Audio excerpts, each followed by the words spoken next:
There is an unnoticed similarity between our world as human beings and the world of flowers.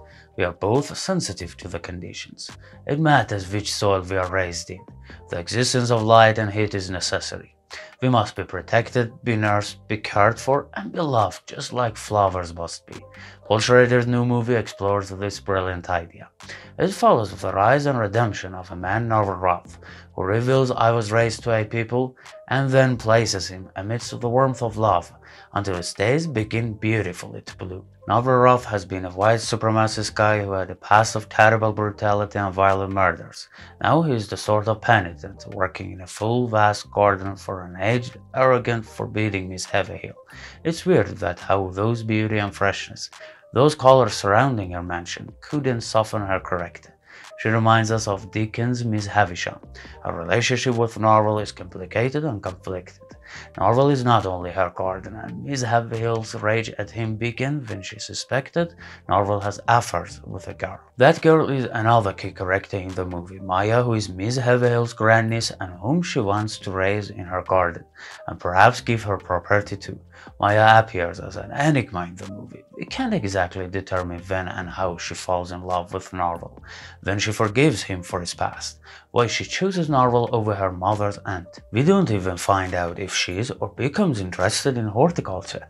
Maya is suspiciously characterized in a way and for the reason that evokes Norval's sympathy and pity in order for Paul Schrader to make him a better man. So Maya lacks the depth and dimension this important character requires, and this provides a notable weakness in the plot. Before I continue, there's a small thing you can do to help me make better videos. Just hit that subscribe button and make my day. And if you already did and that's so appreciated, just give me a thumbs up. The screenplay has even a bigger weakness, which I think undermines the impression of the main brilliant idea I mentioned first. Norval, as a movie title implies, is a gardener, a master gardener, so we expect him to do garden. In the entire plot, there is not a single scene of him gardening.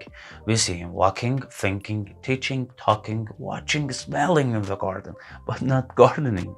We don't see him cultivating, irrigating, pruning. He could be a teacher, a writer, a recluse, an alone man voyaging through seas of thoughts. As a gardener, I can believe him. Paul Schrader doesn't give us a garden, in fact, he creates a decor of that. Of course Norval knows a lot about botany and horticulture, as his bookshelves hint, as his notions and conclusions are heard through voiceover. But in the garden, he puts his hands in his pockets.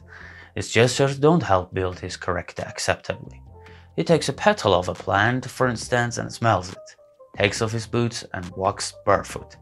Norval may be an interesting, effective character, and he is realized as many things, except the gardener. Part of Norval's fascination comes from Joel Edgerton's skill. Indeed, the big part of the movie's fascination also comes from Joel Edgerton.